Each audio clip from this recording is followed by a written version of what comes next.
अन्य समाचारों पर नजर करीशुं। जळतांडवनी वात करीशुं। नवरात्रिनी आतुरताथी राह जोता खेलैयाओ माटे माठा समाचार। नवरात्रिमां वरसादनुं विघ्न।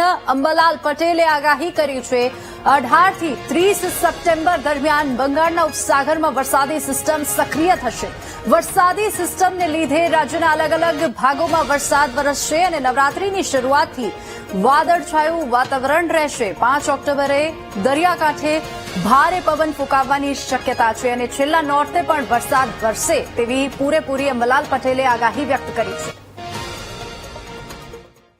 તારીખ 18 સપ્ટેમ્બરથી 30 સપ્ટેમ્બરમાં બંગાળ ઉપસાગરમાં હવાનું હળવું દબાણ ઊભું થવાની શક્યતા રહેશે અને જેના કારણે નવરાત્રિના દિવસોમાં અલગ અલગ ભૂભાગોમાં વરસાદ આવવાની શક્યતા રહે, પરંતુ 23 સપ્ટેમ્બરથી ગરમી પડવાની શક્યતા રહે। નવરાત્રિની શરૂઆતમાં વાદળવાયુ આવવાની શક્યતા રહે અને લગભગ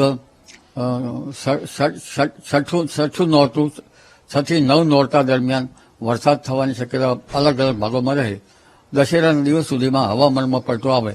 5 ઓક્ટોબરમાં દરિયા કિનારે ભારે પવન ફૂંકાય। 17 ઓક્ટોબરમાં પણ દરિયા કિનારે ભારે પવન ફૂંકાવાની શક્યતા રહેશે, પરંતુ 18 નવેમ્બર બાદ ખબર લઈ નાખે એવા વાવાઝોડા બંગાળ ઉપસાગરમાં થવાની શક્યતા રહેશે અને ડિસેમ્બરની શરૂઆત સુધીમાં ગુજરાતમાં માવઠું થઈ શકે। ખેડાના રસિકપુરામાં જળબંબાકારની સ્થિતિ। ગામના ખેતરોમાં ભરાયા સાબરમતી નદીના પાણી। વાવણી કરાયેલા ખેતરોમાં વહી રહ્યા છે પાણી અને પાણીમાં ફસાયેલા 150 લોકોનું રેસ્ક્યુ કરવામાં આવ્યું છે। તો લોકોનું રઢુ પ્રાથમિક શાળામાં આશ્રય આપવામાં આવી રહ્યું છે અને આજે પણ ગામમાં જનજીવન અસ્તવ્યસ્ત છે।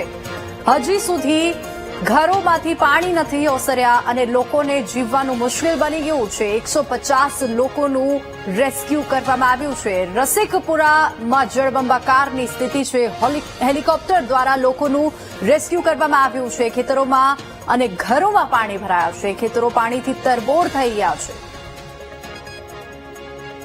ગઈકાલે 2 વાગ્યાથી પાણી અહીંયા આવી રહ્યું છે, પણ અત્યાર સુધી કોઈએ સંભાળ લીધી નથી। બરોબર સાહેબ, અને આખી રાત અમે ધાબા ઉપર રહ્યા।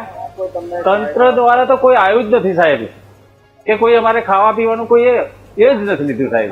સમગ્ર ઘરની અંદર 4 થી 5 ફૂટ પાણી હતું સાહેબ।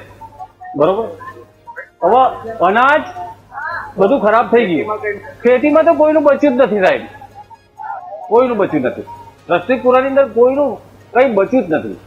એ 7 રેલો પછી આ પાણી 73ની જે રેલ આવી ને એની ઉપર વટી ગયું સાહેબ આ પાણી, અને રેકોર્ડ તોડ્યો સાહેબ આ પાણી। તો વધુ વિગતો સાથે સંવાદદાતા વિનોદ ફોન લાઈન પર જોડાઈ ગયા છે। વિનોદ, રસિકપુરામાં હજુ પણ જળબંબાકારની સ્થિતિ છે અને ગ્રામજનો આક્ષેપો કરી રહ્યા છે કે કોઈ તંત્ર તરફથી મદદ નથી મળી રહી।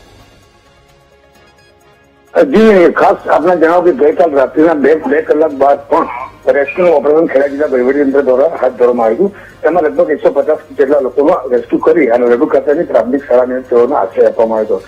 આમ છતાં પણ ગ્રામજનો જે પૂરમાં ફસાયેલા હતા તે લોકો પોતાના ઘરની બહાર નીકળ્યા હતા। વહીવટીતંત્ર દ્વારા વારંવાર અપીલો કરવામાં આવી, આમ છતાં પણ લોકો પોતાના ઘરમાં રહ્યા હતા અને અંતે છેલ્લે નડિયાદ ફાયર બ્રિગેડ અને ખેડા ફાયર બ્રિગેડ સહિત પોલીસની ફાયર બ્રિગેડની ટીમો દ્વારા રેસ્ક્યુ કરવામાં આવ્યું સગર્ભા મહિલાઓનું અને તેનું પોતાનું સલામત સ્થળે ખસેડવાની કામગીરી હાથ ધરી છે। આપણે ખાસ જણાવો કે જે પૂરના પાણી આ ગામમાં ફરી વળ્યા છે, જેમાં કલોલી, પથાપુર અને રસિકપુરામાં ખાસ તબાહી જોવા મળી રહી છે। જ્યાં વાવણી કરવામાં આવેલા પાકોનો બિલકુલ સફાઈ થઈ ગયો છે, નષ્ટ થઈ ગયા છે। લોકોને જનજીવન ભારે હાલાકીનો સામનો કરવો પડી રહ્યો છે।